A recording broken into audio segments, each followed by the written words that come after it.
नमस्कार मित्रांनो, आज भाऊजींनी मालवणातून खास आपल्या गणपती बाप्पासाठी सफरचंदाचा बॉक्स पाठवला होता. आणि आपल्या गणपती बाप्पाजवळ ऑलरेडी खूप खाऊ जमा झालंय, ते ठेवायला जागा पण होत नव्हती. म्हणून आम्ही एक्स्ट्रा टेबल लावायचं ठरवलं. तर साईने आता नवीन टेबल रेडी करायला सुरुवात केली.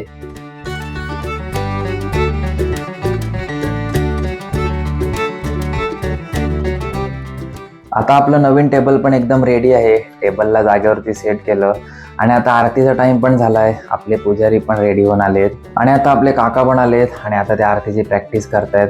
मग मी पण नाल काढली आणि थोडी प्रॅक्टिस केली. खूप दिवसानंतर नाल वाजवतोय.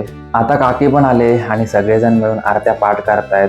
आणि आपल्या मोठ्या काकीला बघा, सगळ्या आरत्या तोंडपाठ आहे म्हणून ते आरामात झोपाळ्यावरती बसले. आता आपली आरती पण सुरू झाली. आपली आरती अर्धा तास असते.